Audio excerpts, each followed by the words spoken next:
Assalamualaikum warahmatullahi wabarakatuh. Alhamdulillah rabbil alamin wassalatu wassalamu ala sayyidina Muhammadin wa ala alihi washabbihi ajma'in. Subhanaka la ilma lana illa ma 'allamtana innaka antal alimul hakim wa la haula wa la quwwata illa billahil aliyyil azim. Wa la haula wa la quwwata illa billahil aliyyil azim. Okey, alhamdulillah.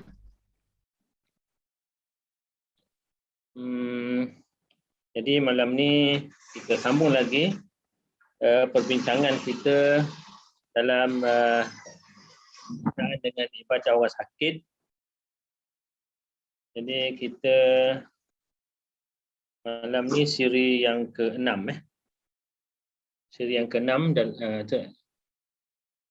pertemuan yang ke-6 dalam siri inilah iaitu panduan ibadah orang sakit. Okey.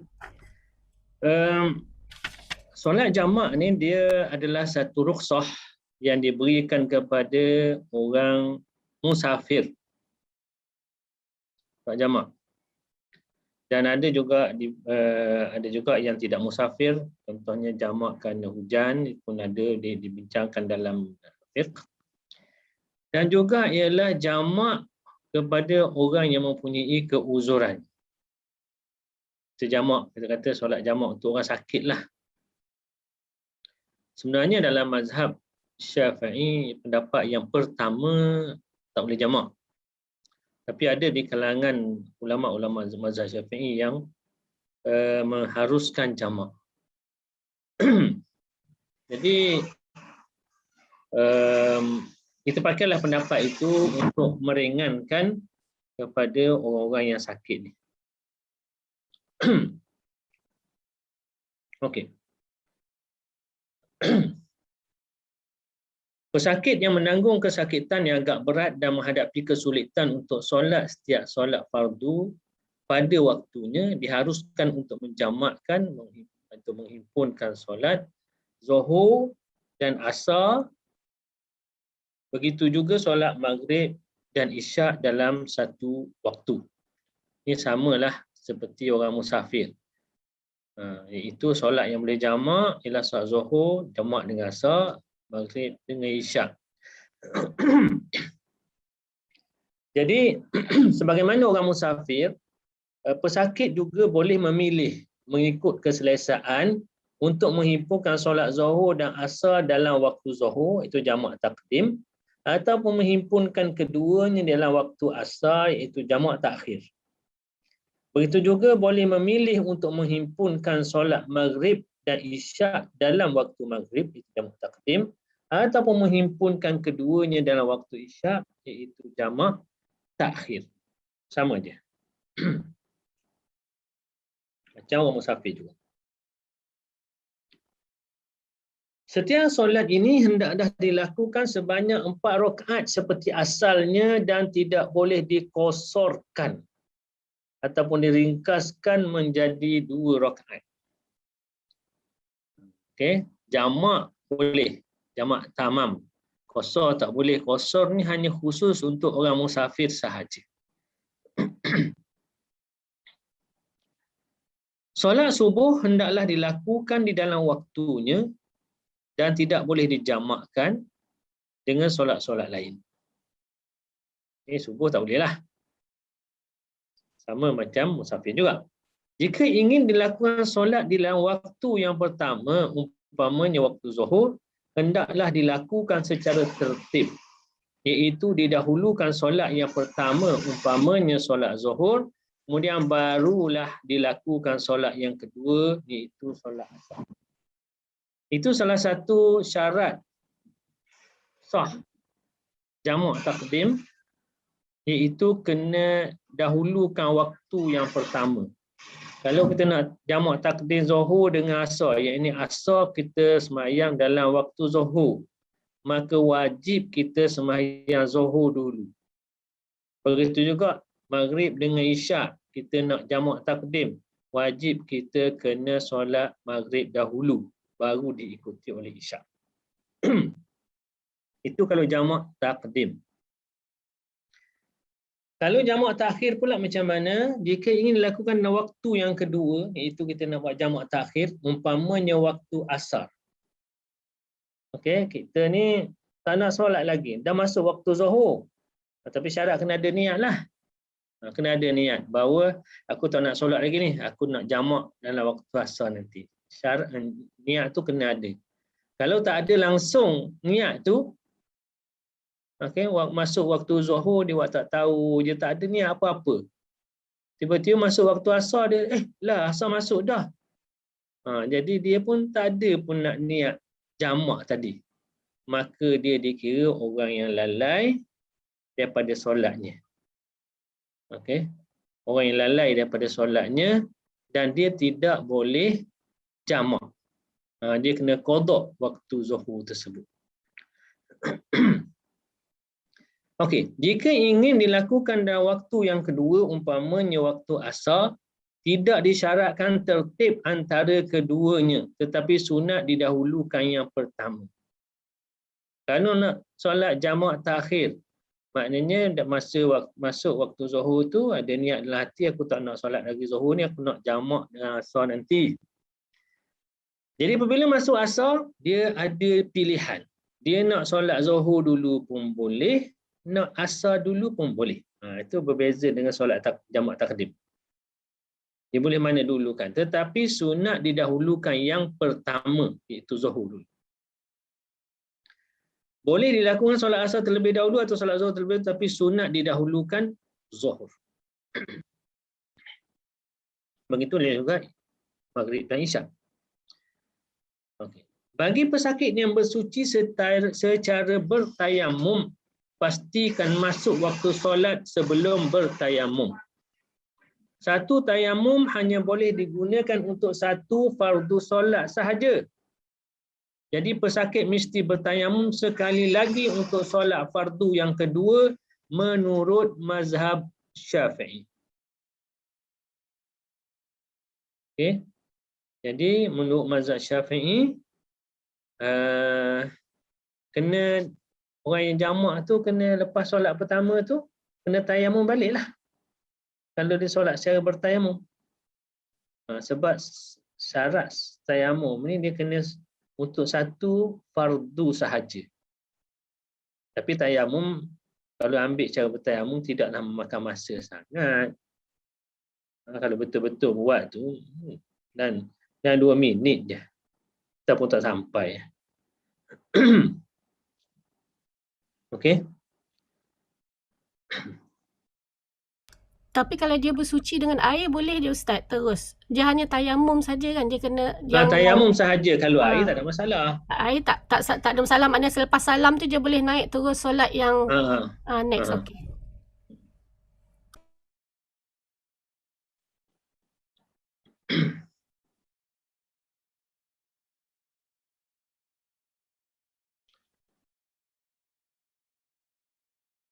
Okey.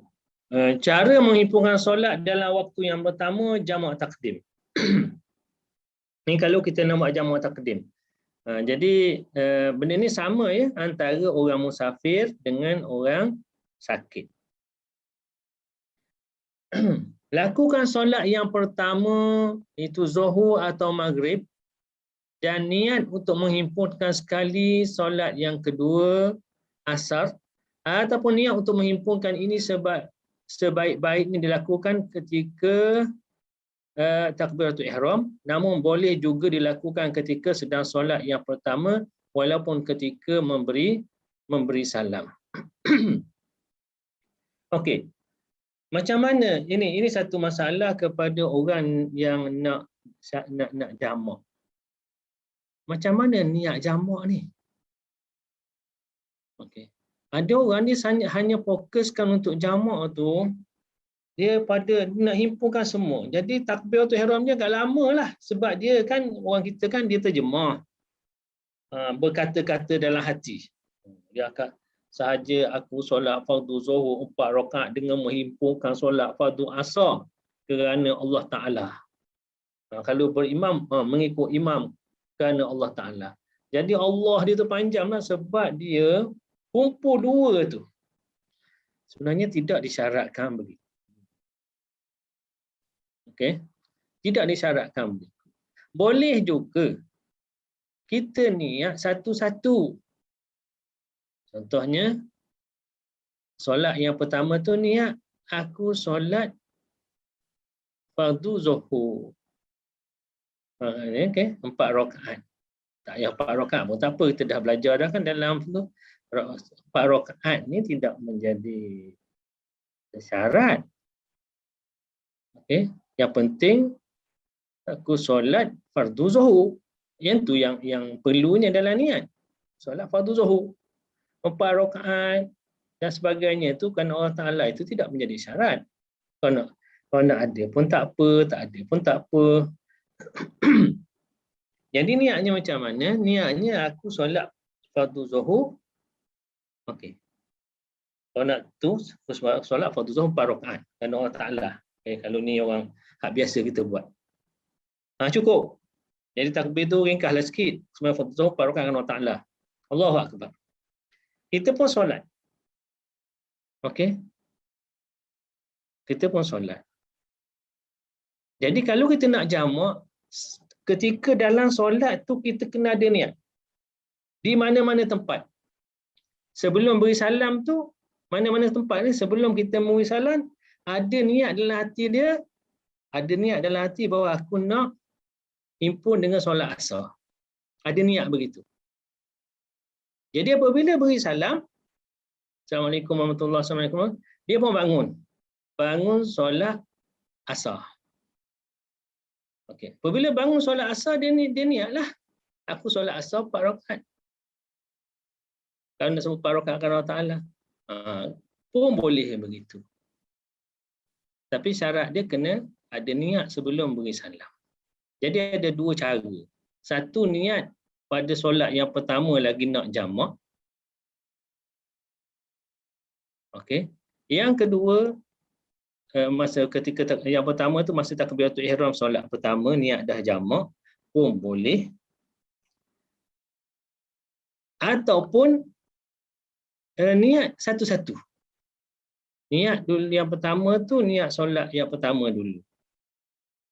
Okey. Sebelum beri salam kena ada satu niat. Sebelum beri salam ada niat ada hati. Lepas ni aku nak solat asar pula, nak jamak. Ada niat begitu. Jadi apabila solat yang kedua itu, dia niat solat asar lah. Itu pun dikejamak lah. Okey, setelah selesai solat yang pertama, hendaklah terus dilakukan solat yang kedua tanpa diselangi waktu yang panjang. Okey. Kita solat, ni kita solat jamak takdim ni. Jamak takdim, solat pertama dengan solat kedua jangan diselangi dengan benda waktu yang panjang.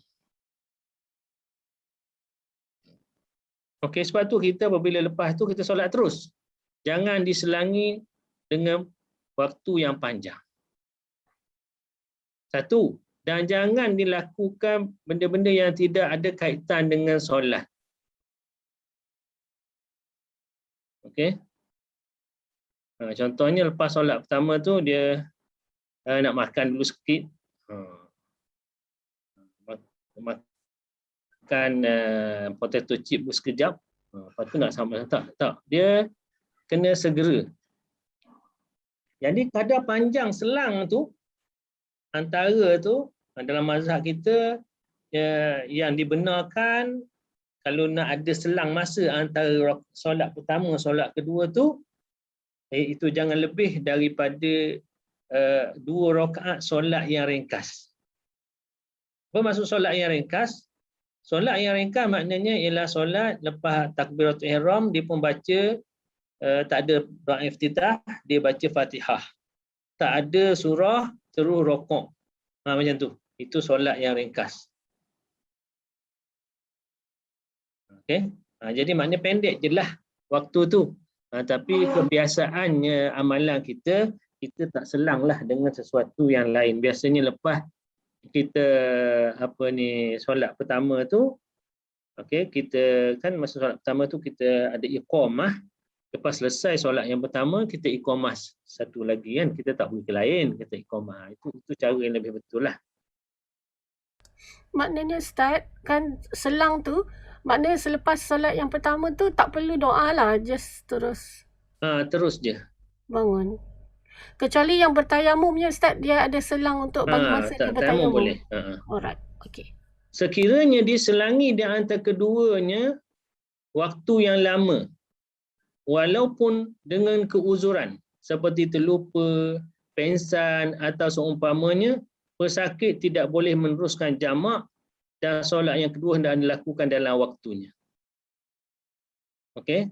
Kalau selang benda yang lama, waktu yang lama. Contohnya macam inilah, kita berhentikan R&R waktu Zuhur. Kita solat Zuhur. Lepas solat Zuhur tu rasa sakit perut nak berak pula. Kita pun masuk dalam bilik air. Kita tak boleh jamak dah dengan sah. Okey, lepas tu kita kena teruskan perjalanan, kena berhenti di perhentian yang baru untuk solat asar. Sebab kita telah selang yang lama. Nampak tak? Walaupun kita selang tu dengan keuzuran.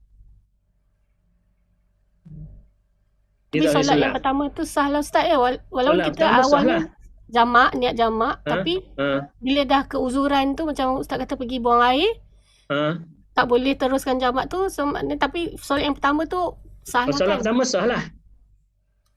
Sekiranya diselangi antara keduanya waktu yang lama, walaupun dengan keuzuran seperti terlupa, pengsan atau seumpamanya, pesakit tidak boleh meneruskan jamak dan solat yang kedua hendaklah dilakukan dalam waktunya.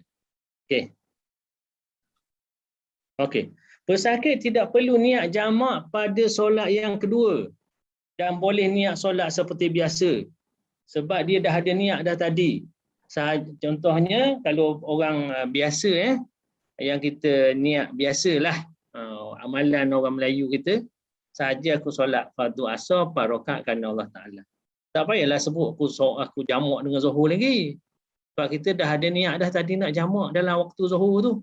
Sama ada dalam takbiratul ihram ataupun selepas takbiratul ihram. Jadi dua. Kita niat dalam takbiratul ihram. Lepas beri salam, kita pun iqamat dan kita pun niat sembahyang asar. Tak perlulah aku jamak dengan Zuhur lagi. Begitu juga apabila kita masa takbiratul ihram tu, masa solat Zuhur tu, kita tak niat jamak, kita niat solat Zuhur sahaja. Okey, sebelum beri salam dia ada niat. Ada niat dalam hati aku nak jamak dengan asar ni. Maka niat tu sudah memadai. Jadi apabila kita bangun untuk solat asar, tak perlu lagi niat jamak. Aku solat asar je lah. Jelas? Jelas. Tapi Ustaz, nak tanya, kalau katalah mula-mula dia dah niat dah sekali untuk solat jamak, nak himpunkan Zuhur dengan asar kan, boleh ke lepas salam tu dia terus bangun, dia terus takbiratul ihram tu terus baca al-Fatihah? Maknanya dia tak adalah macam lafazkan macam sahaja aku solat 4 rakaat. Itu lafaz tak diambil kira. Tak apa. Sebab dia dah ada dalam yang niat. Yang penting niat tu dalam hati, bukan berlafaz. Macam takbiratul ihram kena ada lah. Lepas beri salam tu, dia pun naik iqamah tu sunat. Iqamah tu sunat. Kalau tak nak iqamah pun tak apa, dia naik. Kemudian takbiratul ihram, aku solat asar. Fardu asar. Okay. Faham Ustaz. Okey. Cara menghimpunkan solat pada waktu yang kedua, itu kita kata jamak takhir. Okey, jamak takhir macam mana pula? Pesakit hendaklah berniat di dalam waktu yang pertama sebelum habis waktu untuk menghimpunkan solat waktu pertama ke dalam waktu yang kedua. Ni kena ada ni. Saya dah cakap tadi, kalau dia nak buat jamak takhir, masa masuk waktu pertama tu dia dah ada niat bahawa aku tak nak solat lagi ni. Aku nak solat dalam waktu asar nanti.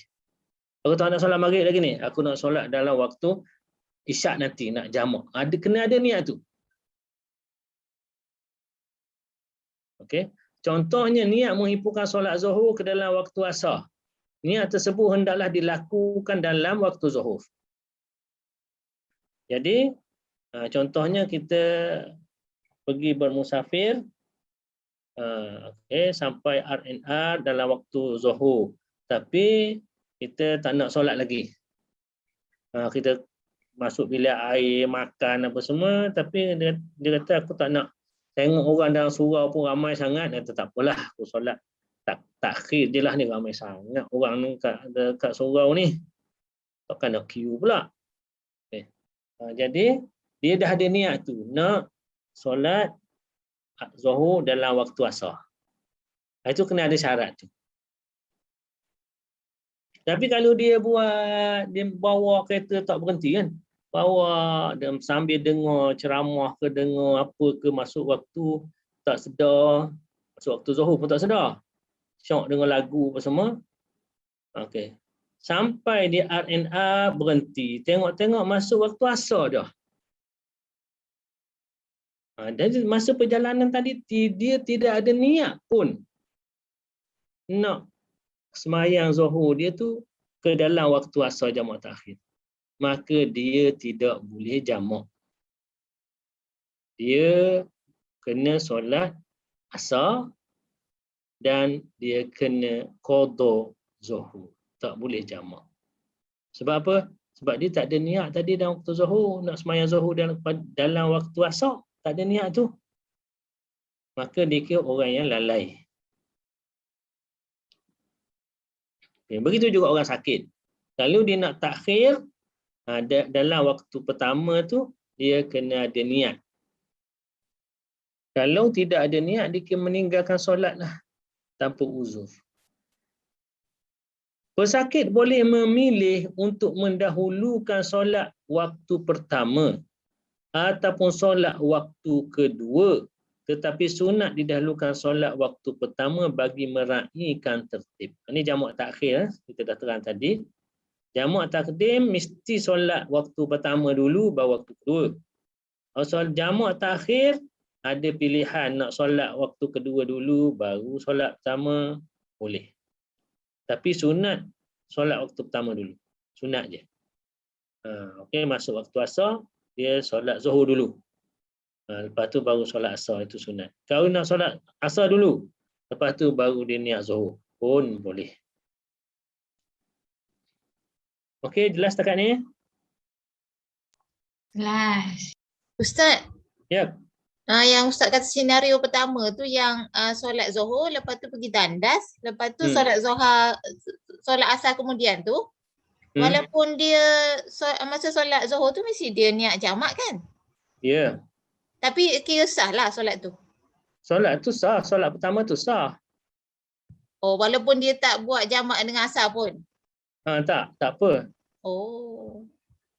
Dah sebab dia memang nak buat, tapi dia dah keuzuran tadi, masuk bilik air, dah senggang lama dengan solat yang pertama, dia tak boleh lagi nak teruskan jamak. Ataupun lepas pergi tandas tu, dia terus buat zuhur dengan asar boleh lah kan? Lepas pergi tandas buat zuhur dengan asar. Tak boleh, dia dah solat dah zuhur tadi. Maksudnya kalau dia nak juga jamak tu, dia buat zuhur balik, dia ulang zuhur, lepas tu dia buat asar pun tak boleh Ustaz ya? Nak solat sekali lagi. Wallahu a'lam. Saya pun tak tahu. Tapi kalau ikutnya tak boleh lah. Tapi kalau misalnya dia nak solat sekali lagi zuhur untuk himpun dengan asar, wallahu a'lam. Sebab dia kata lepas ni malas dah nak berhenti Ustaz, dia kata lepas ni tak nak berhenti dah, dia kata nak terus pergi. Saya tak dapat jawab soalan tu sekarang. Maknanya dia nak tukar niat lah tu kot. Asalnya jamak takdim tapi dah tertinggal yang satu tu. So dia nak tukar jamak takhir pula. Walaupun dia dah sempat solat zuhur tadi. Tak mungkin dia tak nak berhenti dah Ustaz. Dia tak nak berhenti dah. Dia solat zuhur dah, nak jamak takhir apa lagi. Zuhur dia dah sah dah.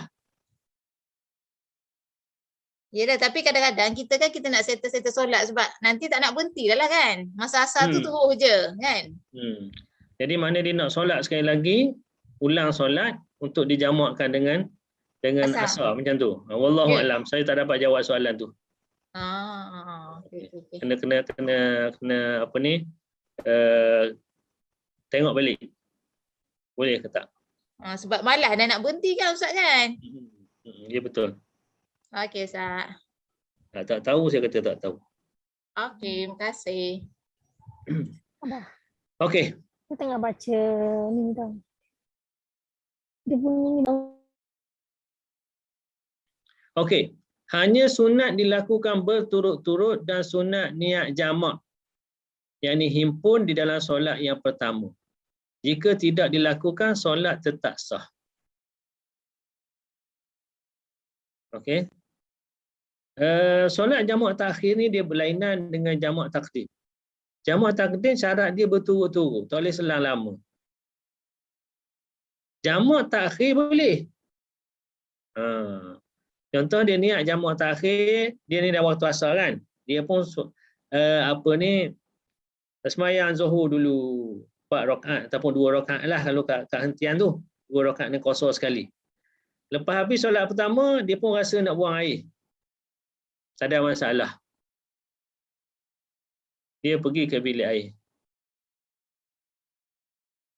Okey. Dia pergi ke bilik air, siap semua, setengah jam dalam bilik air. Tak apa. Sebab sekarang dia nak solat asar. Asar memang dalam waktu asar.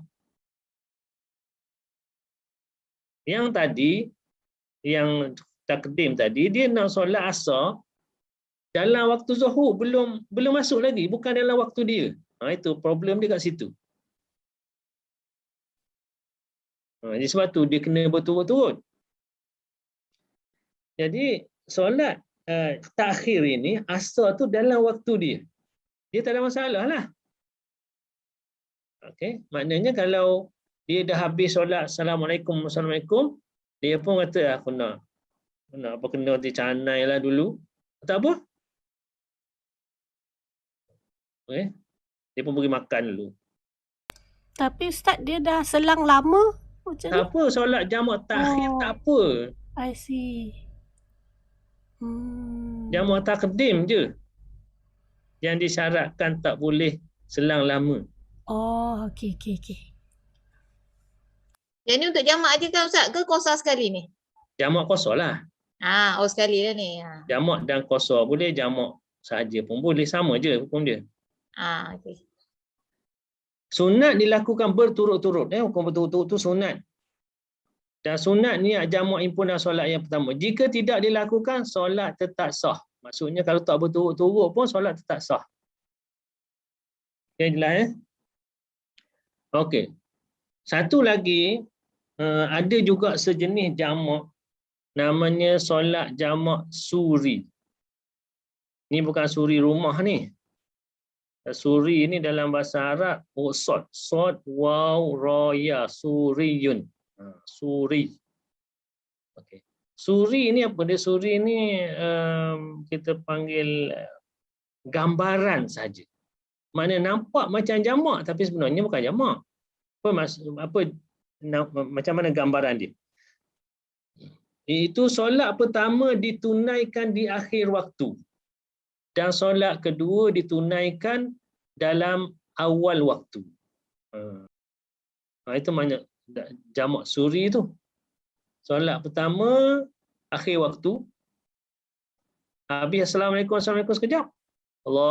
Masuk waktu lain. Lepas tu dia pun sembahyang waktu kedua di awal waktu. Nampak macam jamak. Itu nama dia jamak suri. Ataupun kata jamak tempatan. Tak apalah, istilah je.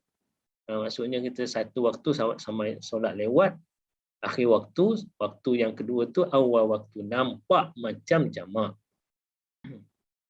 Okey. Pendapat yang kuat menyatakan bahawa orang yang sakit atau uzur juga diharuskan mengerjakan sembahyang jamak, takdim atau takhir mengikut keselesaan. Okay. Contohnya orang yang lumpuh yang perlu diusung untuk berwuduk. Ini kata Imam Nawawi. Okey, orang lumpuh. Orang nak berwuduk dia payah. Orang yang tolong wudukkan dia kena usung. Jadi itu akan menyusahkan orang lain pula. Masuk waktu lain, kena usung lagi. Jadi susahkan orang.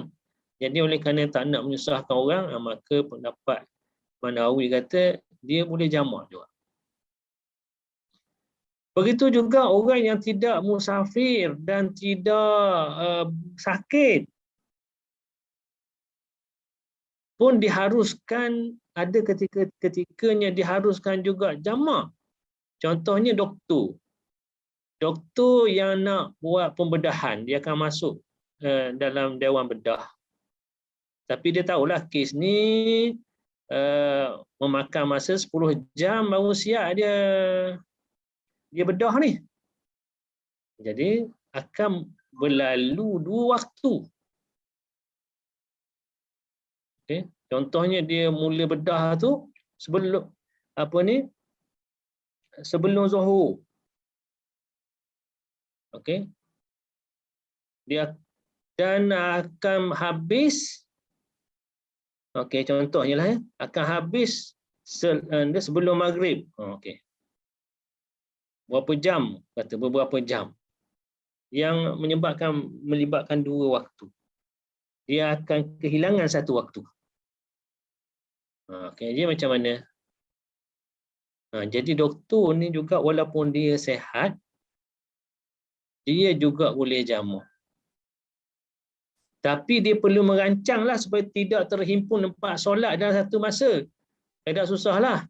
Kalau 4 solat dia kena qada lah. Tak terlepas sebab boleh jamak 2 je. Okey. Jadi doktor juga pun boleh jamak. Kalau tidak, kesianlah kan pesakit. Kan? Ni doktor tengah bedah separuh jalan, masuk waktu. Doktor pun kata, tunggu sekejap ya, aku nak pergi solat dulu. Pergi sekali lagi, tengok. Innalillah dah kawan tu.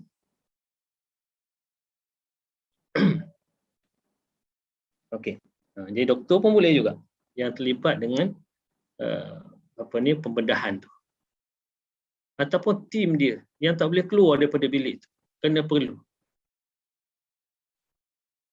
pembantu doktor. Yang mesti kena ada. Doktor tak boleh buat kerja seorang. Dia kena ada pembantu dia. Maka samalah juga. Mereka juga ada keuzuran. Orang yang ada keuzuran, bukannya sakit, tak, dia ada keuzuran yang menyebabkan mereka boleh jamak.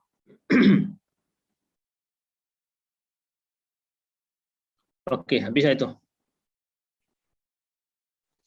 Bila tajuk ni panduan ibadah untuk orang sakit.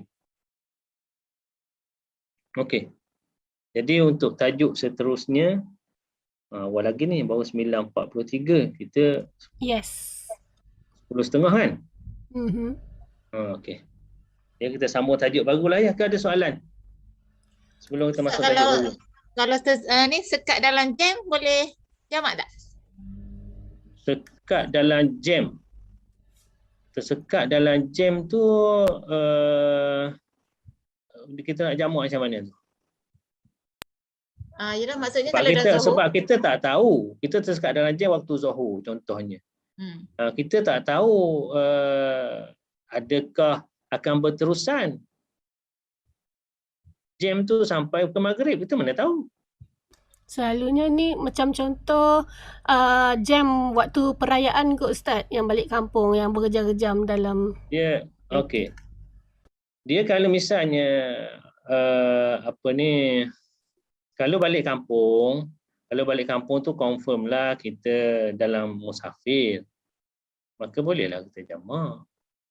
Tapi kat KL pun Ustaz kadang-kadang jam kan? Tak jam pun kita boleh jamak, kita musafir. Okey.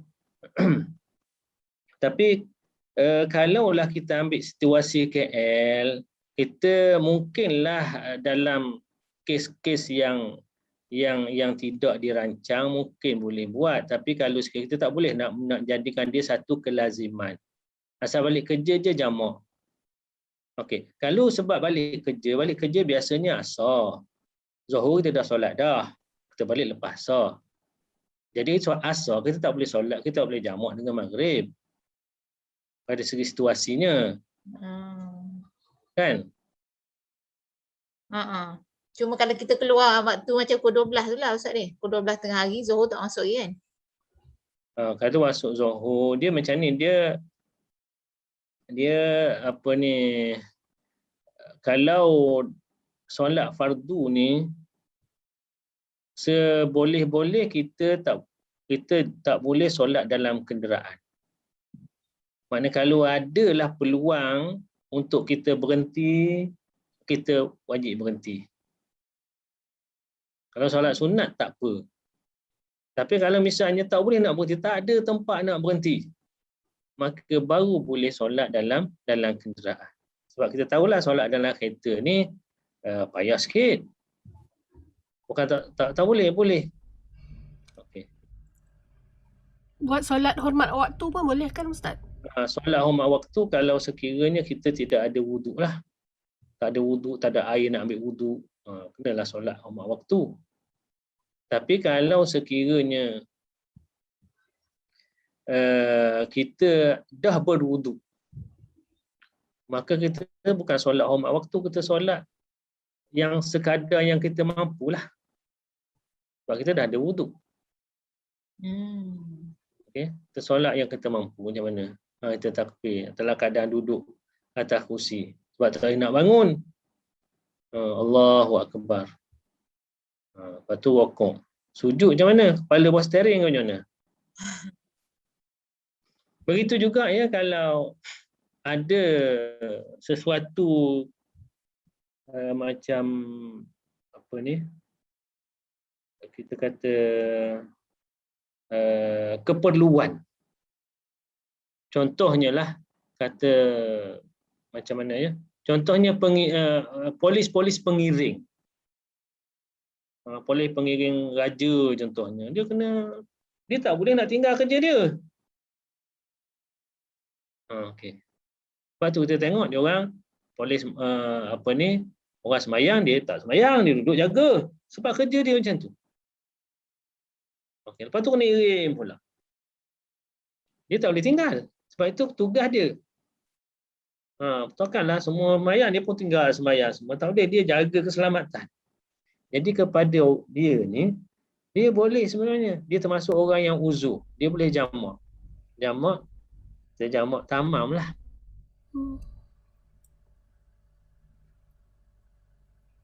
Begitu juga. Contohnya kalau adalah setengah ulama mengharuskan contohnya terlalu sibuk. Sibuk macam mana? Contohnya dalam orang pelajar-pelajar kita yang terlibat dalam exam di luar negara. Siapa pernah belajar luar negara? Masuk. Dia melibatkan 2 waktu. Kalau orang pernah belajar luar negara, dia orang tanya benda tu. Dia ulama mengatakan boleh untuk dia jamak. Okey. Dia mula dia mula exam sebelum Zuhur. Exam tu akan tamat selepas waktu asar. Ini macam mana? Masa tengah sembahyang, tengah exam, dia tak boleh keluar daripada dewan untuk pergi solat, tak boleh. Jadi situ ulama moden ini mengatakan boleh, dia termasuk orang yang uzur, dia boleh jamak takhir. Okay, dia kira sebagai orang yang ada keuzuran lah. Okey. Nak pindah tajuk baru? Alright, Ustaz. Silakan. Okey, kita pindah tajuk baru. Tajuk baru kita sepakat tajuk apa? Solat apa ya? Itu maaf. Solat atas kursi, solat atas kursi solat atas kursi. Okey. Okey, kita ambil solat atas kursi dulu. Okey. Solat atas kerusi dan hukumnya. Okey. Kita dah terang dah sebelum ni ibadah orang sakit kan, macam mana cara solat, duduk apa semua. Tapi kita ada tajuk khusus, iaitu solat di atas kerusi. Pasal dia ni special sikit. Solat atas kerusi ni. Ramai juga orang-orang yang solat atas kerusi ni. Jadi Dia ada hukum dia. Tak boleh kita nak pakai ikut-ikut je tu. Tengok orang solat atas kursi, aku pun nak solat atas kursi juga. Lagi selesa. Rasa macam VIP pula rasa. Orang diri kita duduk. Jadi, solat sebagai mukaddimahnya. Kita kata solat atas kursi ni, bila muncul? Okey, kepada orang yang berumur lah, berumur sikit lah macam saya, macam saya ni umur 30-an ni, pernah jumpa tak masa kecil-kecil dulu orang sembahyang atas kursi? Pernah. Pernah, tapi jarang. Tak ramai. Saya tak pernah jumpa. Orang-orang tua dulu solat atas kursi tak pernah jumpa. Benda ni benda baru. Dalam belah-belah tahun macam tu lah. Dulu-dulu tak ada. Tak pernah saya jumpa orang sakit solat atas kursi. Sama ada dia sembahyang duduk, sembahyang berlunjur, memang jumpa. Tapi atas kursi tak jumpa. Benda ni sebenarnya benda baru. Masa dulu-dulu tak ada. Cari dalam hadis, tak ada. Memang confirm tak jumpa dalam hadis Nabi SAW, Nabi pernah solat atas kursi. Khulafa' Rasyidin, sahabat-sahabat, tak pernah jumpa satu riwayat pun sahabat-sahabat Rasulullah SAW solat atas kursi. Tabi'in, anak murid kepada para sahabat, pun tak jumpa. Tabi'in, orang yang selepas tu lagi. Imam-imam mazhab, Imam Syafi'i, Imam Maliki, Hanafi ke, pernah tak riwayat dia pernah solat atas kursi? Tak pernah. Sedangkan mereka juga kadang-kadang kena sakit. Nabi pun pernah sakit. Tapi dia sembahyang, riwayat Nabi sembahyang duduk. Sahabat yang sakit, tapi dia orang pun sembahyang duduk juga. Duduk atas lantai, bukan duduk atas kursi. Imam-imam mazhab, ulama-ulama yang terdahulu, tak pernah kita bacalah mereka pernah solat atas kursi. Solat atas kursi ni muncul bila? Zaman moden ni. Dulu tak ada. Yang main sakit lutut, Ustaz. Okey. Orang dulu tak ada sakit lutut ke? Ada. Ada. Zaman Tapi kenapa mereka tak solat atas kursi? Orang tua dululah. Tak ada ke sakit lutut? Ada ramai orang-orang tua. Kalau masuk tua tu, sakit lutut berpisah tiada. Tapi mungkin sakit lutut yang boleh pelan-pelan bangun ke, Ustaz? Tak, mereka tak boleh bangun. Mereka duduk atas lantai, berlunjur. Sembahyang kadang-kadang berlunjur. Tapi mereka tak duduk atas kursi. Dulu kursi susah kot. Ke orang zaman dulu tak ada kursi? Zaman dulu banyak bersila bertempuh, Ustaz. Tak ada kursi tak kursi sangat. ada tak? Kursi ada tak? Tak banyak kot, Ustaz. Ada. Kursi ada. Ketika tak ada, ada kursi. Sama ada kursi, bangku. Bukanlah kursi selesa macam kita. Kursi lah, kursi kayu ke, kursi yang tak ada berbentuk bangku. Yang orang dulu ada. Okey. Zaman Nabi SAW pun tak diriwayatkan pernahlah Nabi solat atas kursi. Sahabat zaman Nabi solat atas kursi tak ada riwayat. Ke masa zaman Nabi tu tak ada kursi lagi. Belum ada kursi. Macam mana? Kemungkinan tak? Ya kot, Ustaz. Sebab zaman-zaman dulu dia duduk atas lantai kapet ke. Maknanya mereka tak kenal. Kemungkinan mereka tak kenal apa kursi dah. Mungkin. Ya. Dah habis yang turun ayat kursi tu. Wasi'a kursiyyuhus samawati wal ard. Takkanlah orang tak faham apa benda kursi ni. kursi untuk golongan atasan je kot dapat masa tu. Maknanya orang tahulah kursi itu apa. Ada kursi zaman Nabi sallallahu alaihi wasallam, kata ada. Kalau tidak takkanlah turun ayat kursi. Mana kursi itu dah ada, tetapi mereka tidak solat di atas kursi. Jadi bermakna solat atas kursi ni dia benda baru. Maka ulama bincang. Ulama zaman sekarang bincang. Ulama zaman sekarang bincang. Kita baca dalam kitab fiqh tak jumpa kitab-kitab fiqh lama-lama tu. Tak kuning ke apa, tak ada dia cerita secara khusus solat atas kursi ni. Dia solat duduk, dia cerita tentang solat duduk. Tapi duduk yang dimaksudkan di situ adalah duduk atas lantai. Dia tak cerita duduk atas kursi. Jadi masalahnya duduk atas kursi berbeza dengan duduk atas lantai. Jadi macam mana? Jadi dia ada hukum hakamnya yang tersendiri. Okay. Jadi maknanya kalau segi perbahasannya bukan semua orang yang rasa nak duduk atas kursi dia duduk atas kursi. Ini melibatkan solat fardu Tak. Dia kena orang yang layak sahaja duduk atas kursi baru boleh duduk. Kalau dia tak layak duduk, dia nak duduk juga, maka solat dia tak sah. Sebab tu kita kena tahu hukum. Aku ni layak ke tak duduk atas kursi? Okey. Sebab ada orang dia ikut-ikut orang. Dan itulah yang ramainya. Dia kata aku ni sakit kaki ni. Dia main bola tadi, kena penteh keting kat orang, sakit ni. Jadi aku nak solat atas kursi jugalah. Tengok tu apa ni orang tu, ustaz tu serban besar dia boleh sembahyang atas kursi, takkanlah aku tak boleh. Mana boleh lah tu.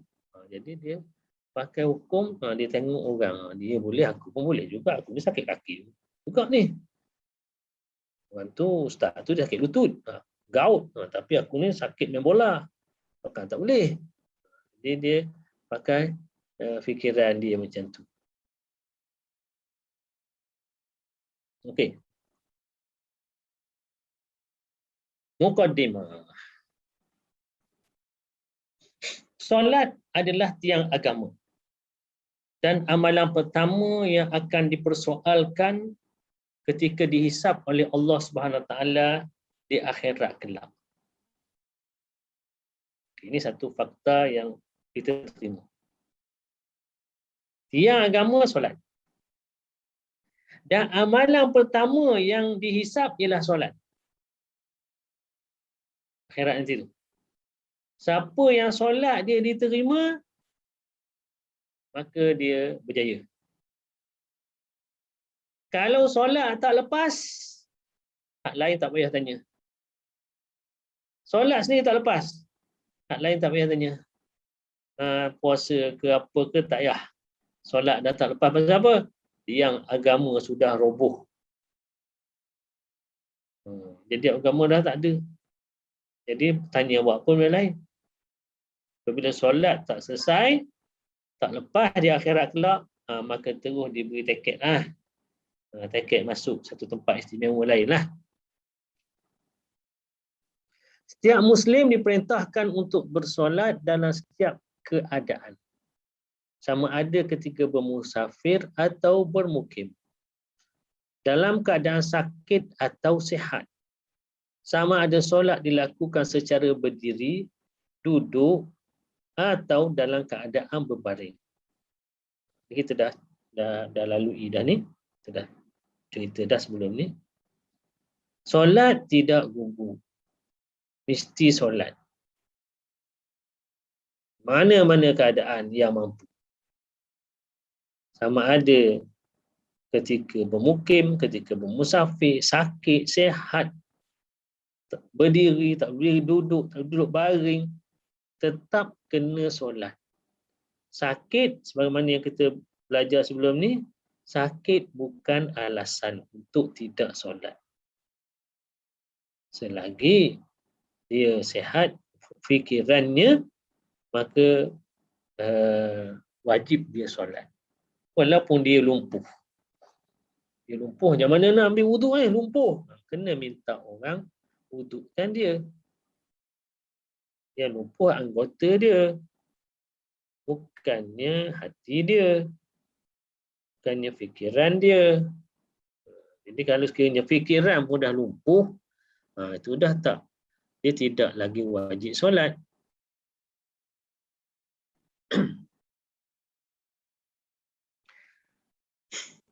Okey.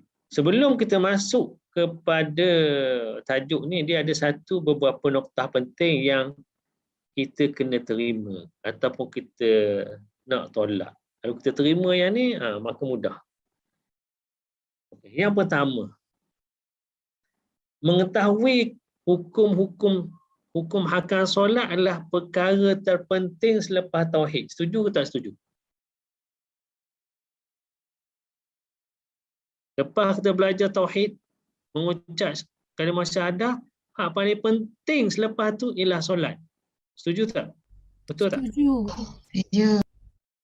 Okay. Yang penting solat. Yang kedua,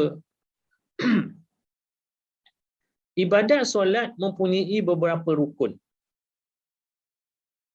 Yang kita belajar ada berapa rukun? 13. 13 rukun. Yang jika ditinggalkan salah satu rukun, ditinggalkan salah satu rukun sahaja, walaupun satu je, sengaja ditinggalkan, solat itu tidak sah. Betul tak? Betul. Sesiapa yang meninggalkan salah satu rukun secara sengaja, dalam keadaan dia tahu, sedangkan dia mampu mengerjakannya, okey, dia sengaja tinggal. Dia tahu. Dan dia memang dia kata dia mampu. Cuma dia tak nak buat yang tu. Contohnya, dia mampu berdiri. Dia tahu dia mampu berdiri. Dia tahu bahawa berdiri itu wajib. Tapi dia nak duduk atas kursi. Ini adalah solat fardu ni. Maka solatnya batal secara ijma'. Jelas tak? Jelas. Setuju? Setuju. Setujulah sebab ijma' kata batal. Dia mampu sujud. Dia tak nak sujud. Dia kata aku nak buat isyarat je lah. Tangkat tangan macam tu je lah. Tunduk sikit cukup lah. Tapi kalau nak turun dia mampu. Tapi dia tak nak turun. Saja dia tak nak turun. Dia tahu dia boleh. Tapi dia tak nak buat. Maka solatnya batal secara ijma'. Sebab dia meninggalkan rukun dengan sengaja.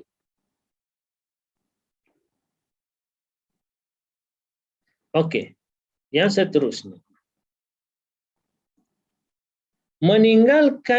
Menunaikan rukun solat dengan sempurna bergantung kepada kemampuan seseorang.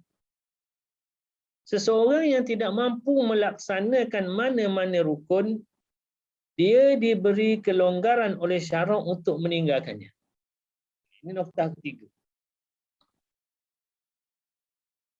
Memang kita kena solat secara sempurna. Berdiri kena berdiri sempurna. Rokok sempurna. Tidak cara sempurna. Sujud betul-betul turun ke atas lantai itu sujud. Itu yang sempurna. Tetapi nak buat sempurna itu bergantung kepada kemampuan seorang. Seseorang yang tidak mampu melaksanakan mana-mana rukun, dia diberi kelonggaran oleh syarak untuk meninggalkannya. Memang kena buat sempurna. Tapi kalau dia tak mampu, dia kena buat sesempurna yang dia qada dia mampu. Katalah berdiri dia boleh. Dia wajib berdiri. Rokok dia boleh. Dia wajib rokok. Tapi turun sujud tak boleh. Lutut sakit. Lutut turun sentuh je lantai. memang sakit gila lah. Maka dia tak bolehlah nak turun sujud. Itu maksudnya. Jadi di situlah dia diberi kelonggaran oleh syarak. Jelas setakat ni? Jelas. Jelas. Kaedah fiqh.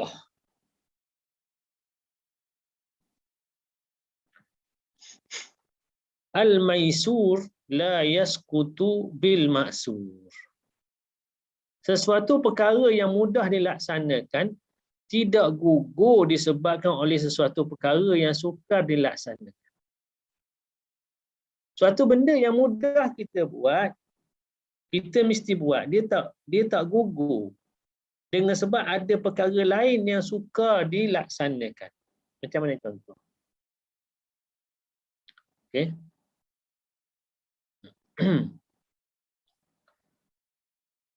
Contohnya macam ni.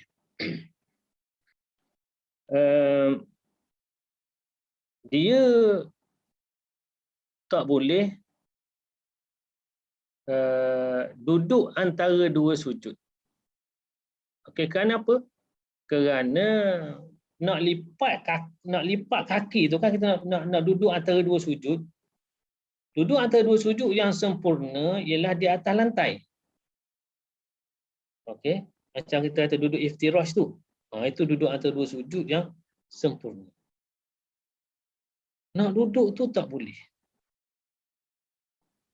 Tetapi kalau rokok, kalau sujud dia boleh. Sujud dia boleh. Pasal sujud tu dia tak lipat. Okey, dia renggang. Lutut dengan kaki tu renggang dalam keadaan sujud. Boleh bayangkan sujud kaki kita renggang. Yang dia tak boleh nak lipat kaki tu duduk antara dua sujud. Itu tak boleh. Okey. Boleh Jadi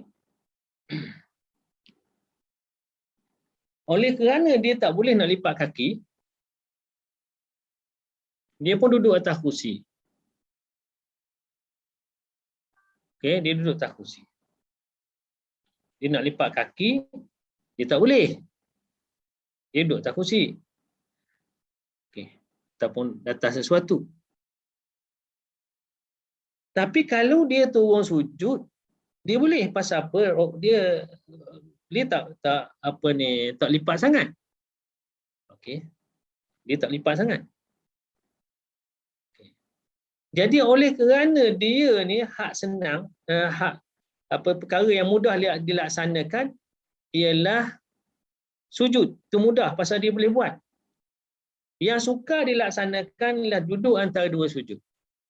Jadi oleh kerana duduk antara dua sujud dia tak boleh buat, maka dia tidak boleh tinggal sujud yang dia boleh buat. Boleh faham ke tak tahu ni? Faham, Ustaz. Kena ada ayat mudah ni. Itu kaedah fiqh tu. Al-maisur la yasqutu bil ma'sur. Sesuatu yang mudah dilaksana tidak gugur disebabkan oleh satu perkara yang susah dilaksanakan. Sekarang ni dia tak boleh duduk antara dua sujud, tapi sujud dia boleh. Jadi oleh kerana itu janganlah apabila tak boleh duduk antara dua sujud, sujud pun dia tak buat juga. Dia pakai isyarat je. Itu maksudnya. Contohlah. Satu kaedah fiqh lagi, ma la yudraku kulluhu la yutraku kulluhu. Sesuatu perkara yang tidak boleh dilaksanakan kesemuanya tidak boleh ditinggalkan kesemuanya. Macam mana tu? Satu perkara yang tak boleh dilakukan semua, tidak boleh ditinggalkan semua. Contoh macam mana? Dalam bab solat. Contohnya solat ni wajib berdiri. Okey, wajib berdiri. Masa mana? Sejak daripada takbiratul ihram sampailah dia baca habis Fatihah kan. Itu yang wajib lah tu. Bacaan yang wajib dia. Itu dia kena berdiri. Okey. Dia orang sakit ni dia tak baca panjang-panjang, surah Fatihah cukup lah. Okey. Tetapi dia tak mampu tu. Nak duduk, nak berdiri selama berapa minit tu? Selama 1 minit contohnya. Daripada takbiratul ihram sampai habis Fatihah tu mungkin 1 minit. Tapi dia tak mampu nak berdiri sepanjang 1 minit tu. Dia hanya mampu 5 saat, mampulah. 10 saat dia mampu. Contohnya 10 saat dia mampu. Lepas 10 saat tu dia mungkin akan jatuh. Jadi yang 10 saat tu wajib dia berdiri. Sebab sesuatu perkara yang tidak boleh dilakukan ke semua, tak boleh tinggal semua. Itulah kata kaedah ni. Jelas tak? Contoh Ustaz, dia tak boleh berdiri. Dia tak boleh berdiri sepanjang, katalah dia kan berdiri kan rakaat pertama, kita kata rakaat pertama Allahu Akbar, lepas tu kita pun baca Fatihah. Lepas habis Fatihah kita rukuk. Okey, itulah ketika wajib berdiri. Sekarang ni katakanlah dia makan masa apa? Makan masa 1 minit contohnya. Takbiratul ihram sampai habis Fatihah 1 minit. Contoh. Okey. Jadi dia tak mampu berdiri 1 minit tu, dia hanya mampu berdiri 10 saat je. Okey. Jadi yang 10 saat itu wajib dia berdiri. Kenapa? Kerana sesuatu yang boleh, suatu perkara yang tidak boleh buat semua, tidak boleh tinggal semua. Oleh kerana dah tak mampu nak berdiri selama seminit, jadi duduk belakalah walaupun mampu berdiri 5 saat. Tak boleh macam tu. Tapi kalau dia tengah sorry Ustaz, maaf. Maksudnya kalau masa dia tengah dia berdiri, ni dia cuba berdirilah ni. Dia tengah baca Al-Fatihah tapi tak sampai habis Al-Fatihah tu dia dah rasa tak larat dah. Dia duduklah. Boleh duduk. Baru dia boleh duduk. Sebab suatu perkara yang tidak boleh dilakukan semua, tidak boleh tinggal semua. Maknanya dia kena cuba usaha juga berdiri. Macam tu dia Ustaz. Kena berdiri dulu. Dia tahu dah berdiri sekejap boleh. Yang sekejap tu dia wajib berdiri. Okey. Sesuatu perkara yang tidak boleh dilakukan kesemuanya, tidak boleh ditinggalkan kesemuanya. Ini selalu terjadi bila orang sakit pinggang kot ya Ustaz, ataupun sakit seluruh kaki tak boleh berdiri lama Ustaz. Contohnya lah kalau bab lain lah, kata bab nafkah. Contohlah. Okey. Belanja untuk isteri sebulan katalah 300. Okey. Cuma duit suami ni yang dia mampu, yang dia ada bulan tu 100 je. Oleh kerana dia kata dah nafkah 300, aku ada 100 tak payah beri semua lah. Tak payah beri terus lah 100 ni. Sebab aku tak mampu. 300 tak mampu. 100 ada.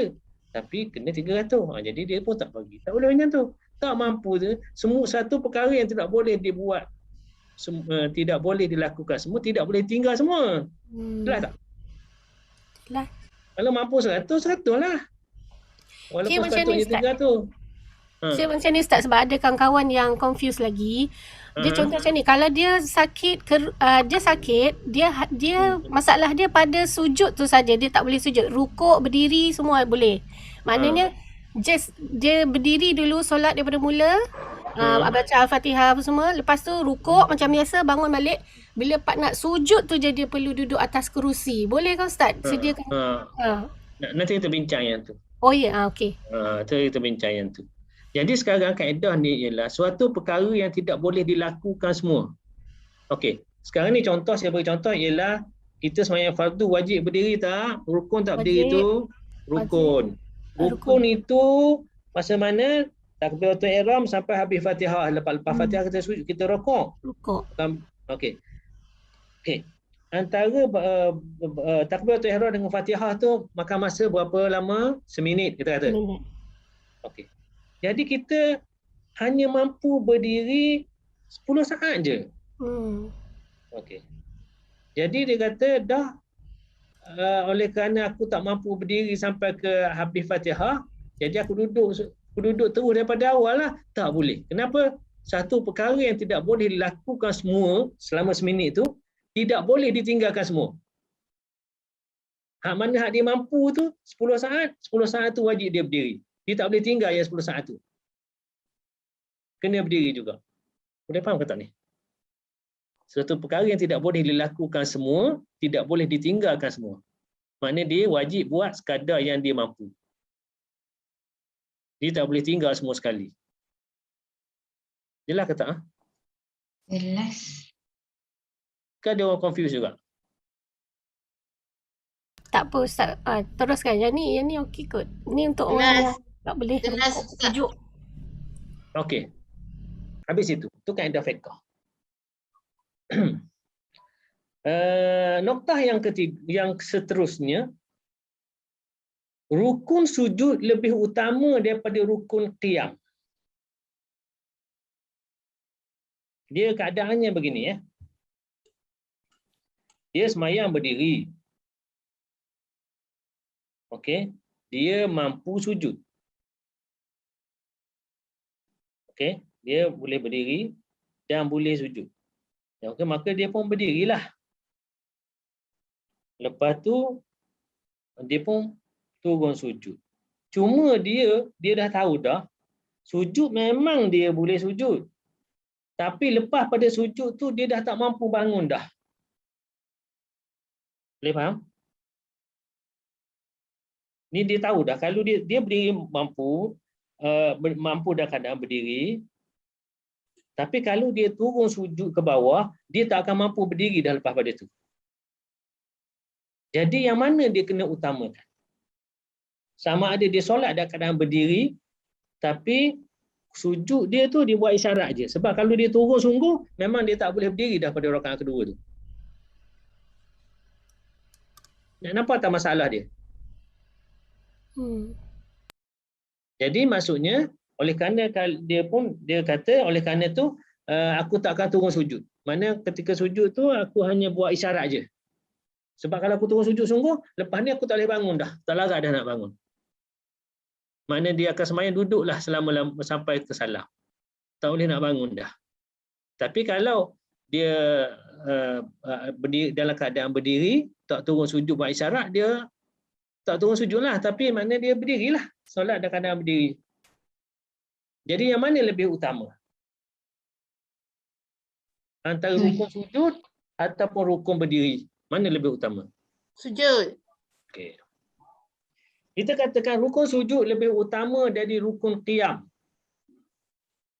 Kerana? Kenapa? Maknanya kalau kita sujud, lepas tu kita tahu dah kalau turun sujud tak boleh bangun. Wajib turun sujud. Walaupun tak boleh bangun dah lepas tu. Semaya keadaan duduk sampai ke salam.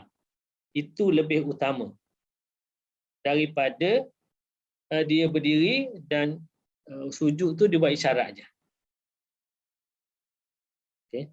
Jadi kita kena turun sujud walaupun tak mampu berdiri. Kenapa rukun sujud lebih utama daripada rukun berdiri?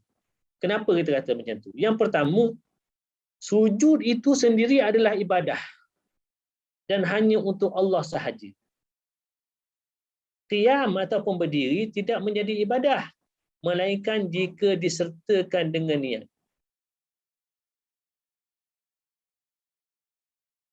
Okey. Sujud itu sendiri adalah ibadah. Walaupun kita tak baca apa-apa pun. Contohnya macam ni. Kita dengar ada orang baca Quran. Sampai ayat sajadah, dia pun sujud. Orang yang baca tu. Kita yang dengar dan tengok orang tu sujud, kita pun sunat sujud. Kita pun sujud. Sujud tu kita tak baca apa-apa pun. Dia adalah ibadah. Okey. Sebab ada orang tak tahu, dia kata kalau aku sujud nak baca apa ya? Jadi dia pun tak sujud. Dia kata apa sajadah wajhiyah apa tak ingatlah, dia kata panjang sangatlah baca tu. Jadi dia pun tak sujud. Salah tu. Yang dituntut ialah sujud, bukan bacaan tu. Tak ingat tak baca apa-apa pun sujud je, itu sudah menjadi ibadah.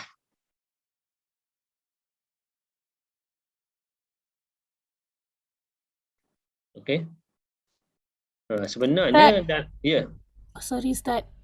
Ya. Sebab takut confuse lagi. Saya bagi contoh macam dulu saya pernah jatuh, so lutut saya sakit. Saya boleh berdiri, boleh berjalan.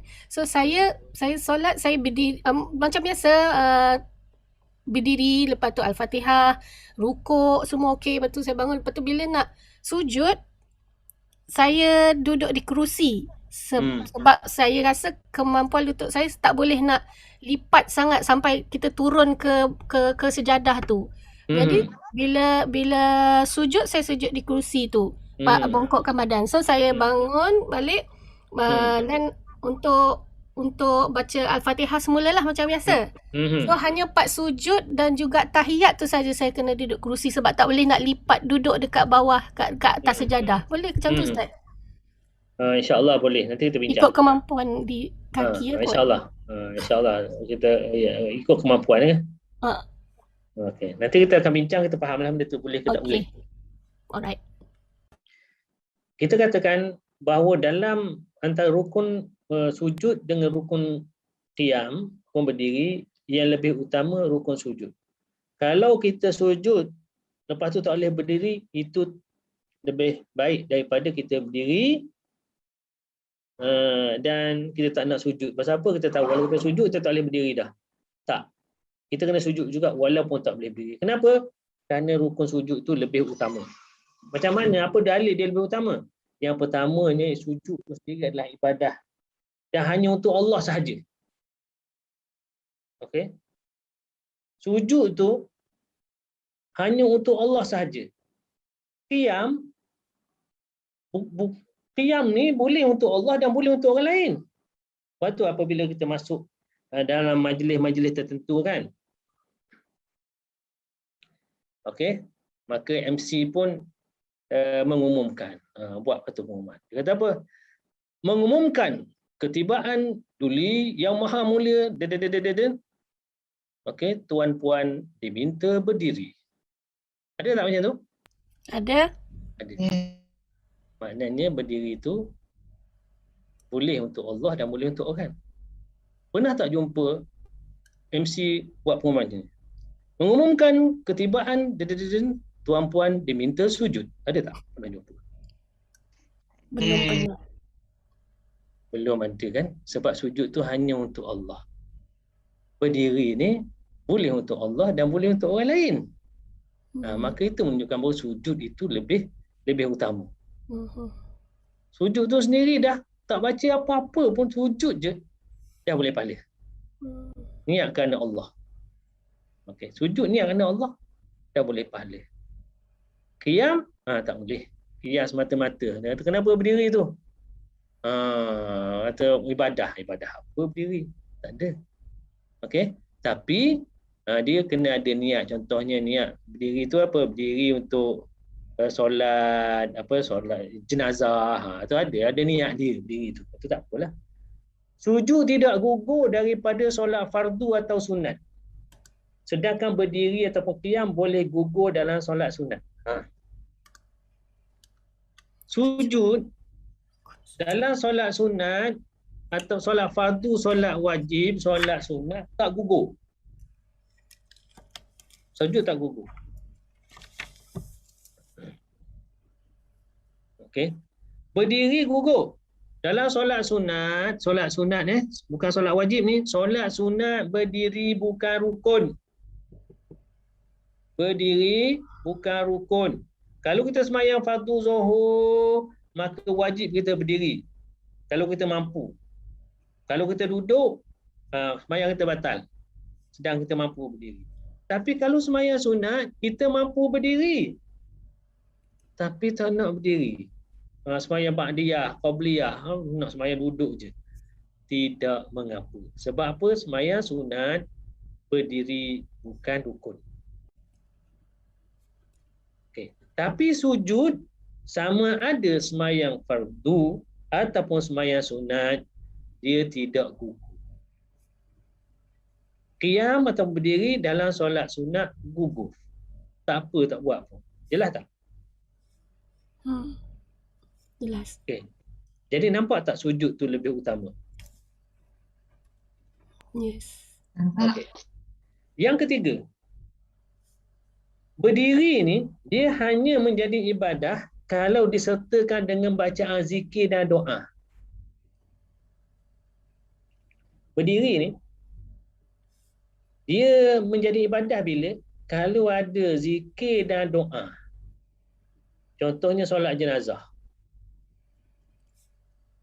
Okey. Ada zikir dan doa. Tapi sujud dia tetap jadi ibadah. Okey. Qiyam ataupun berdiri akan menjadi ibadah jika disertakan dengan bacaan zikir dan doa. Contohnya solat jenazah, kita berdiri je. Tapi dia menjadi ibadah pasal apa? Kita ada bacaan. Sujud sahaja sudah menjadi ibadah walaupun di luar solat. Walaupun di luar solat. Contohnya sujud syukur. Sujud syukur. Hari ni tiba-tiba dapat berita baik. Naik pangkat hari ni. Dapat surat naik pangkat. Kita pun bukan sembahyang. Tapi kita pun di luar sembahyang dan ni kita pun sujud syukur. Sujud syukur ni baca apa ya dalam sujud syukur? Apa bacaan dia? Pernah tak sujud syukur? Pernah ke tak sujud syukur? Ni soalan. Pernah sujud syukur tak? Pernah. Pernah. Okey, dalam sujud syukur tu apa bacaan dia?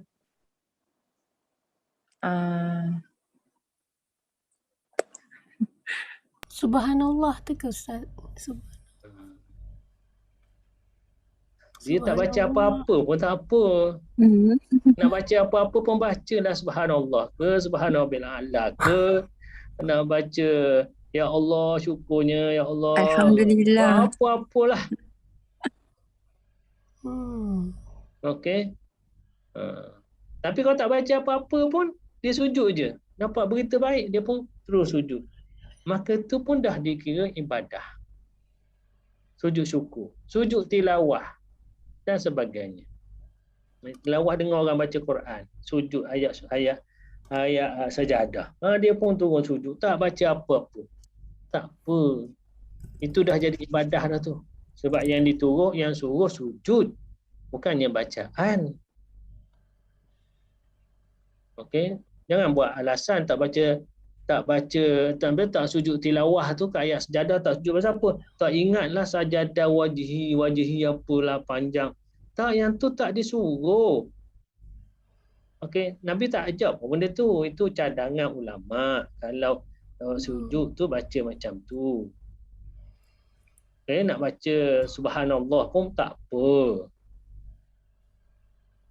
Tak baca apa pun tak apa. Yang penting yang dia perintahkan ialah sujud. Okey. Jadi di sini kita nampak bahawa sujud itu lebih penting daripada berdiri. Kalau kita sujud menyebabkan tak boleh berdiri, kena sujud. Jangan kita utamakan berdiri walaupun mampu sujud tak tunggu sujud. Itu maksudnya. Jelas cakap ni? Jelas. InsyaAllah. Jadi dalam kita nak belajar tentang ni, kita akan masuk beberapa rukun. Itu yang pertama. Sebab kita nak bicara tentang berdiri, tentang duduk atas kursi. Jadi kita kena bicarakan rukun solat, iaitu qiyam. Baru kita akan bicara tentang duduk tu. Jadi insyaAllah pada pertemuan yang akan datang kita akan bicarakan rukun solat tentang qiyam ataupun berdiri. Ustaz, ada satu soalan. Ya. Ustaz, saya nak tanya. Ustaz dengar tak? Ustaz dengar tak? Dengar. Tak, tadi yang dua kaedah tadi kan Ustaz kan? Dia terpakai secara umum lah. Maksudnya bukan khusus untuk solat je lah. Sebab tadi Ustaz bagi contoh. Itu kan kamu kan orang syariah. Kamu belajar kan kaedah fiqh. Kaedah fiqh tu umum. Jadi saya hanya kaitkan kepada dalam masalah ni, masalah solat orang duduk solat ni. atas kursi. Atas kursi ni, tu saya applykan kaedah itu di sini. Kaedah fiqh ni dia umum, boleh masuk mana-mana bab. Okey, kita berhenti setakat ni dulu. Yang baik daripada Allah SWT, kurang berdiri sendiri. Aku boleh hadza wa astaghfirullah li wa lakum. Wassalamualaikum warahmatullahi wabarakatuh.